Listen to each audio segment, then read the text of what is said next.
3 midsize sedans sitting at 300,000 miles, a Camry, an Accord, and a Sonata. And by the time we're done here, you'll know which one actually gets there most often, exactly what kills the other two before they arrive, and roughly what each one takes out of your pocket on the way. There is a clear winner.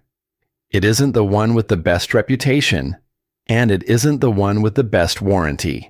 And I'll tell you right now that the deciding factor turns out to be a single design decision made years before any of these cars left the factory.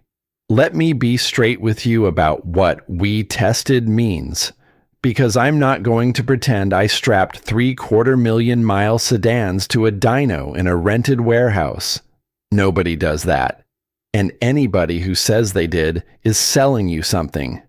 The real test is the fleet. Millions of these cars on the road for a decade and a half, and the honest data is in 3 places: what turns up on a lift with the valve cover off, what the manufacturers themselves wrote down in their own service bulletins and warranty extensions, and what the federal safety regulator made them admit under a consent order. That last one is where this gets ugly. I've had all 3 of these engine families apart, and the thing that separates them at 300,000 miles is not build quality in any romantic sense. It's whether the company that designed the thing put a feature on it that quietly eats it from the inside. Stay with me for the Accord section, because there's a fuel-saving system on one of those engines that is the single biggest reason a high-mileage Accord ends up in a salvage yard, and the fix is a small aftermarket module that costs less than a set of tires.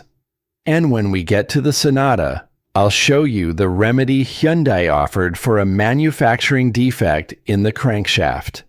It's a software update. Software for metal shavings. Here's the part almost everybody gets backward. And if you don't get this right, nothing else in this video will make sense. Engines do not usually die of old age. Not modern ones. The block, the crank, the head, the heavy iron and aluminum in the middle of it. Those parts are massively overbuilt for the loads a family sedan puts through them, and on a well-lubricated 4-cylinder they'll go 500,000 miles without complaint. What actually ends a car is one of 3 things, and only one of them is real wear. The first is oil control. Think of the piston rings as 3 thin springs riding in grooves, and the bottom one's whole job is to scrape oil off the cylinder wall on the way down and shove it back where it came from.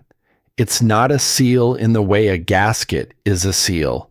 It's a squeegee. Now, that squeegee only works if the groove behind it stays clean. Cook oil in that groove long enough. Heat, time, extended drain intervals, and the residue turns to hard carbon. The ring stops floating, and the squeegee stops squeegeeing. Now oil goes up into the combustion chamber and gets burned. That's the whole mechanism behind almost every burns oil complaint you have ever heard. And notice what it isn't. It isn't the rings wearing out.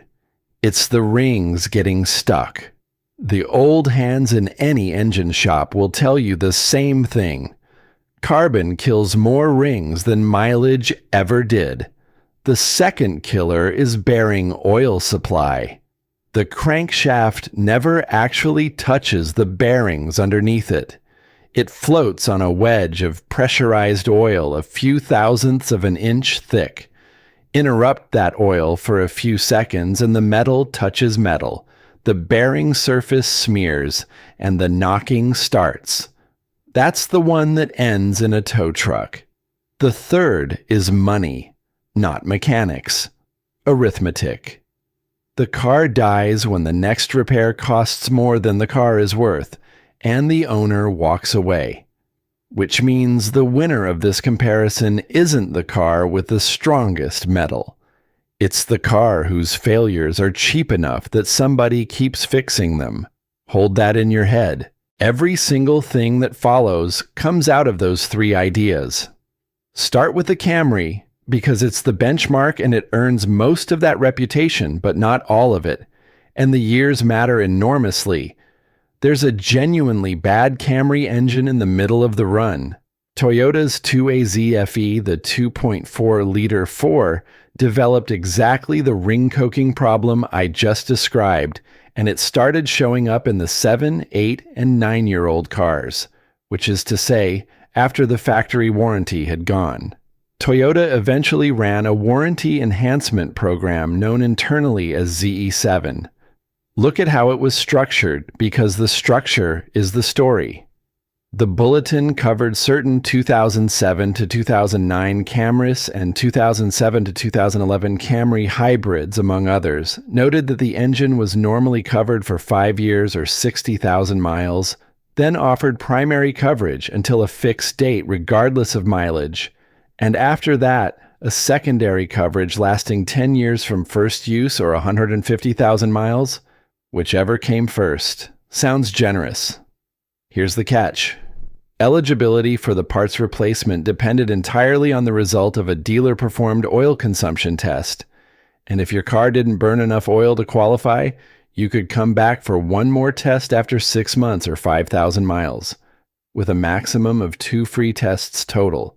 You had to prove it on their scale. By the way, if you drive a Toyota and want to keep it running for hundreds of thousands of miles, what you do before something breaks matters far more than most owners realize. That's why I put together the 500K Mile Car Care Bible. It covers 101 habits that can help your Toyota last longer, the warning signs you should never ignore, and how to spot mechanic upsells that quietly drain your wallet. To get your copy, just scan the QR code on screen with your phone's camera, or grab it from the first pinned comment below. Then Toyota replaced that engine with the 2AR FE, the 2.5-liter that went into Camrys from about 2010 onward. And this is where the Camry becomes the car everyone thinks it is. Timing chain, not a belt. No turbo. No direct injection, which means no carbon caking onto the back of the intake valves. No cylinder deactivation. It is a boring, thoroughly conventional engine, and boring is exactly what you want at 250,000 miles. The most common thing that goes wrong on it is the water pump, usually a small seep rather than a bang, though a sudden failure can cook the engine if you ignore it. A water pump is a Saturday. A water pump is not a funeral. I'll be honest about the limit of what I can tell you here. Plenty of owners report the 2.5 using oil too, particularly the early ones, and I went looking for a Toyota program covering it the way ZE7 covered the 2.4. I couldn't confirm one. So I'm not going to tell you it exists. What I'll tell you is check the dipstick every fill for a month on any Camry of that era before you hand over money. And if it's down half a quart and 1,000 miles, walk. The V6 Camry is a different conversation. And it's the one thing that spoils an otherwise clean record. On certain V6 cars, the rubber section of the oil supply hose feeding the variable valve timing actuator degrades over time. And Toyota ran a limited service campaign covering certain 2005 to 2009 Avalons, 2007 to 2010 Camrys, and several other models. A pinhole develops, exposure to crankcase gases widens it, and the oil leaves through the hole, fast. That's the second killer from the foundation, bearing oil supply, arriving in the form of a $2 piece of rubber. Toyota moved to a solid metal line on later production, and owners found the metal replacement pipe available through part suppliers for around $20-odd. $20 against an engine.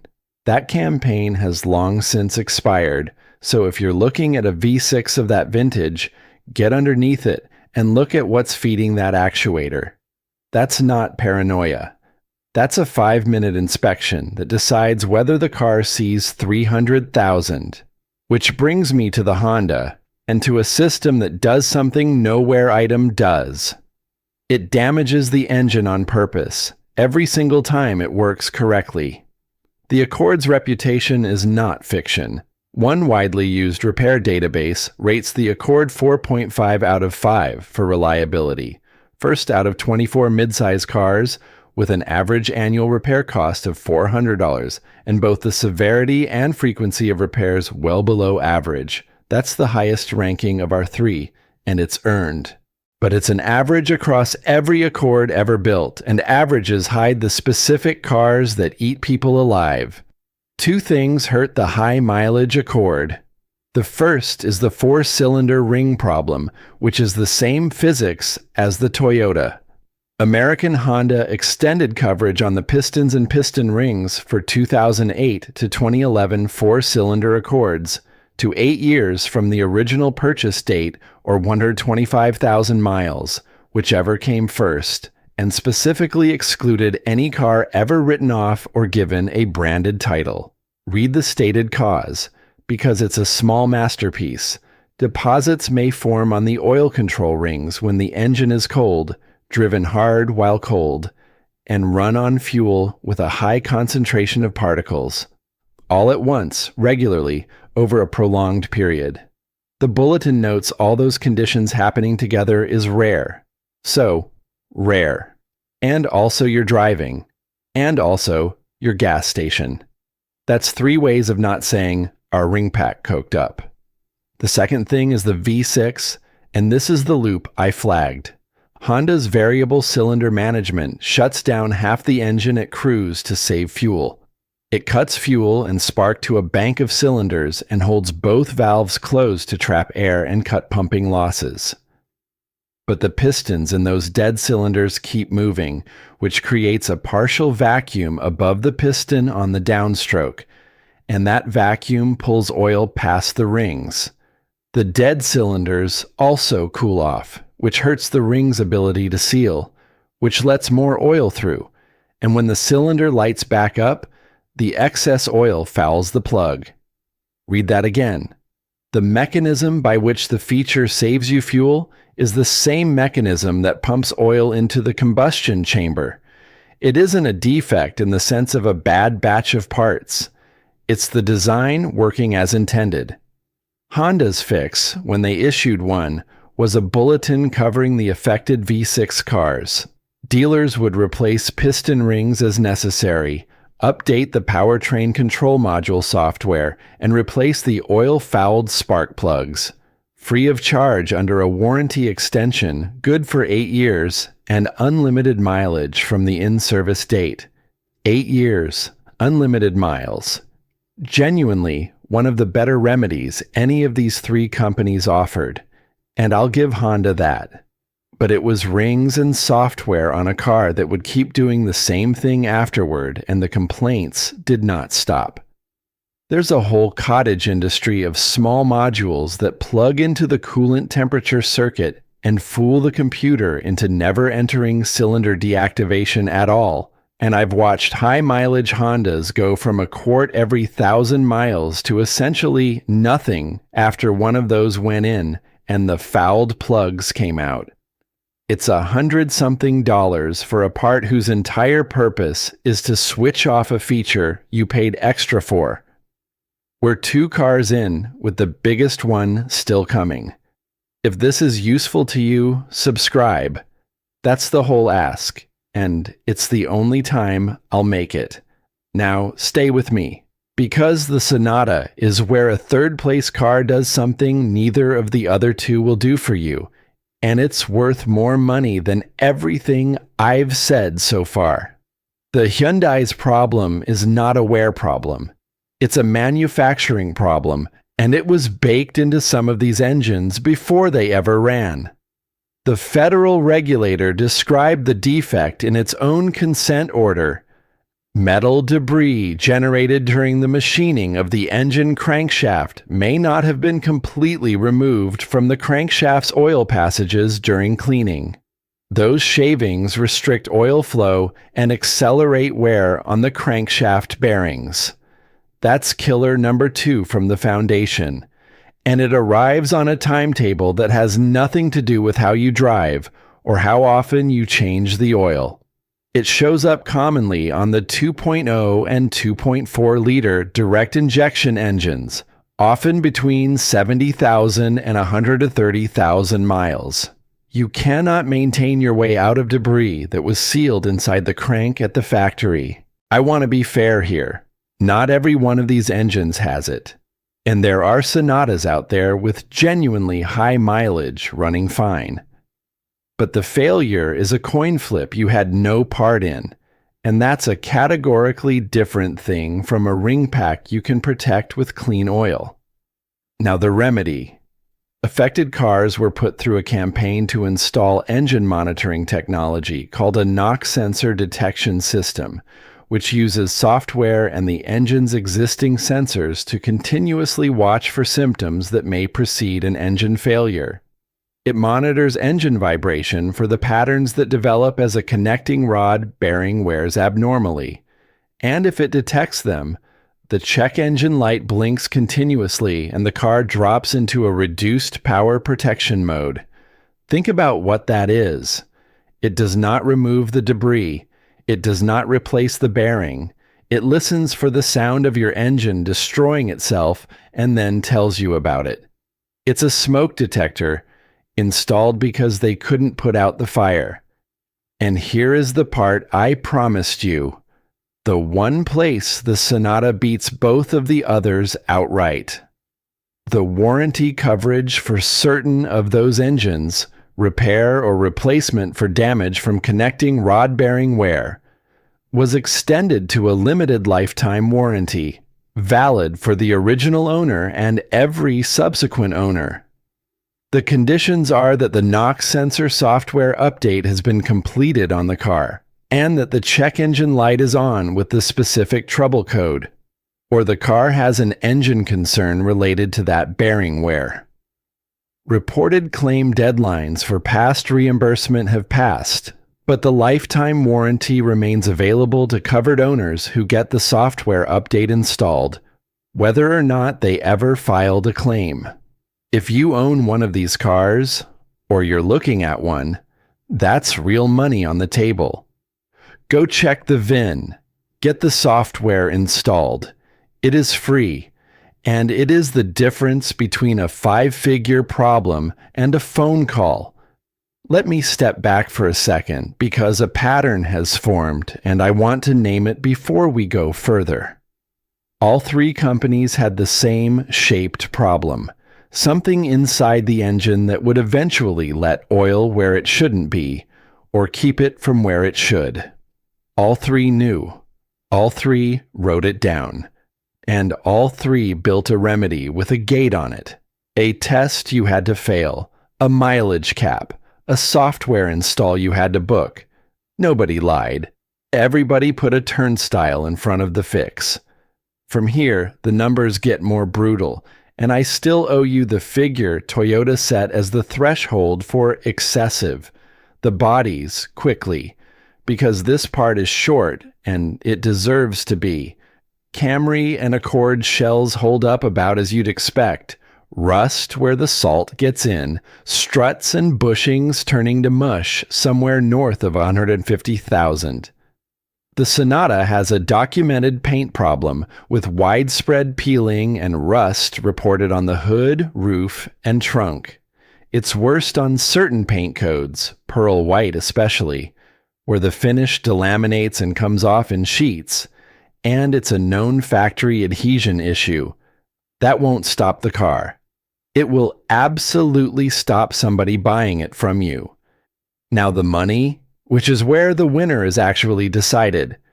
Across the model lines, the Camry's average annual repair cost runs about $388, the lowest of the three, just under the Accord's $400, with the Sonata higher at $458.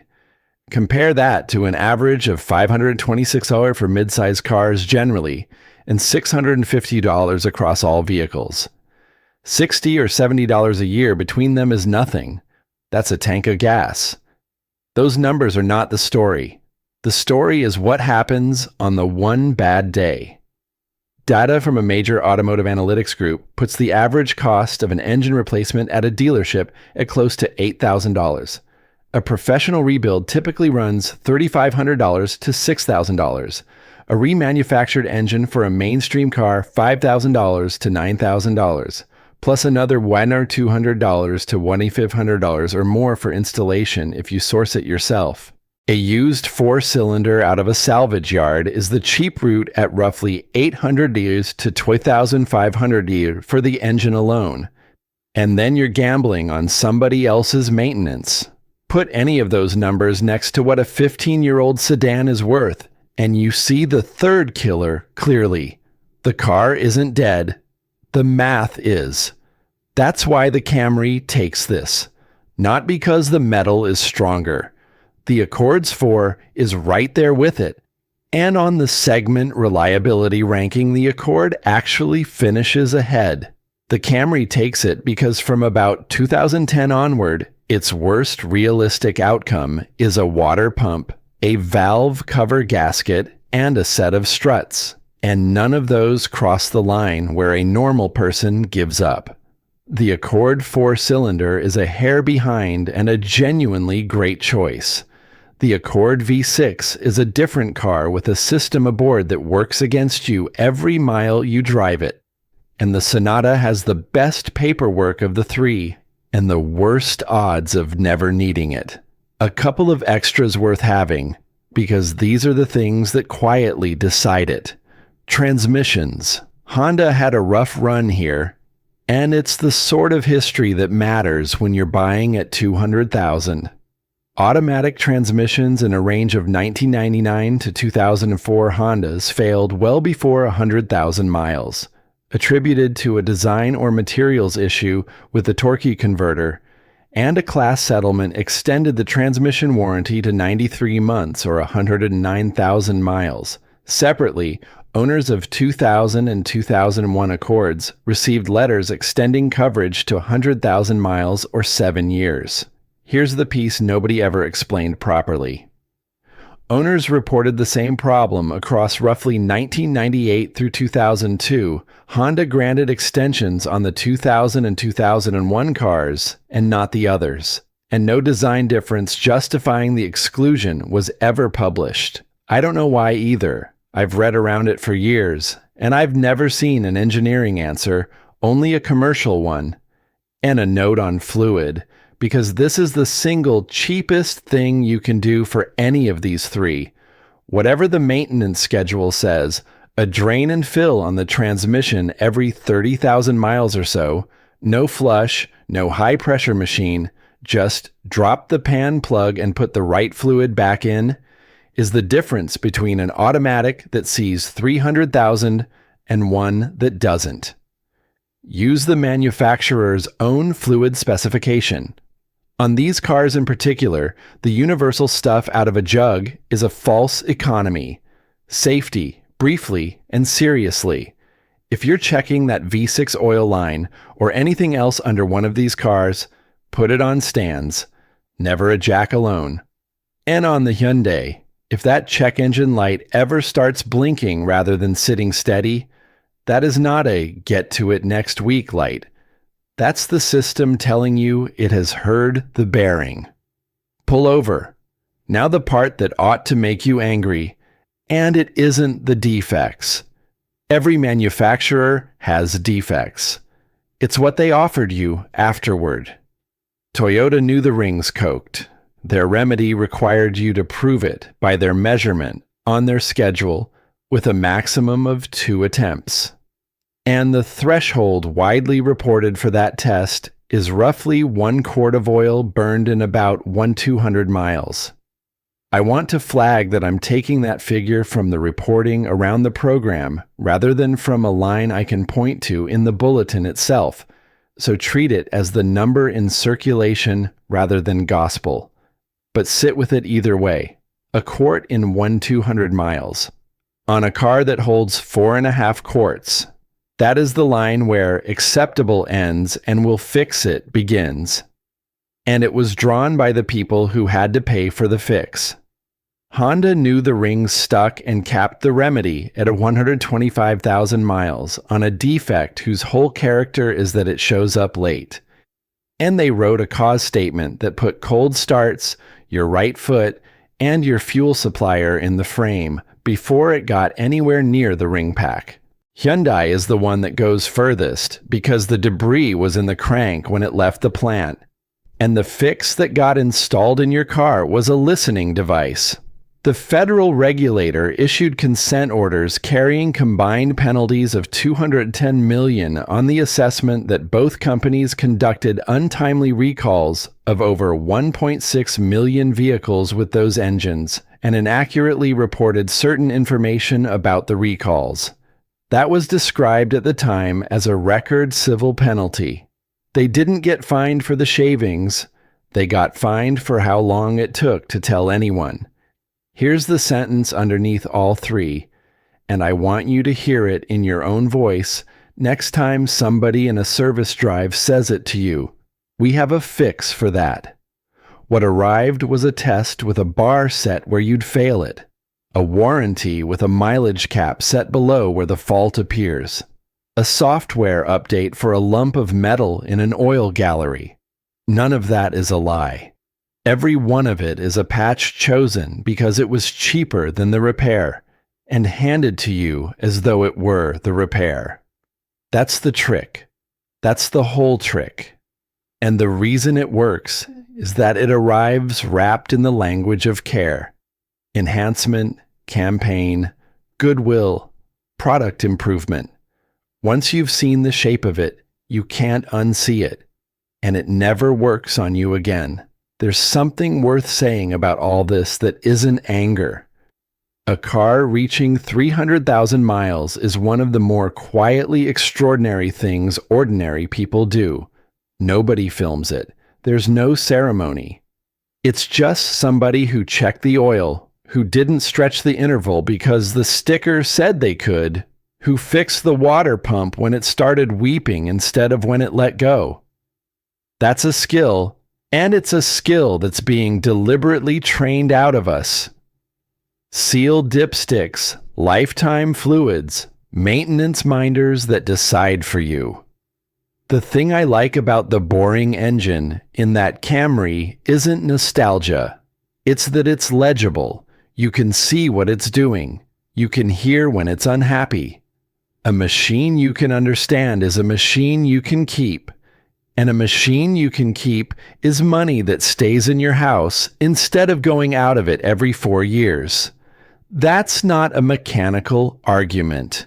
That's an argument about who gets to make decisions about your money, and it happens to be settled with a dipstick. So here's what to actually do in order. 1. Know which engine is in front of you before anything else. 4-cylinder Camry from roughly 2010 onward, 4-cylinder Accord, Sonata with the 2.0 or 2.4 direct injection 4. Those 3 answers change everything that follows. 2.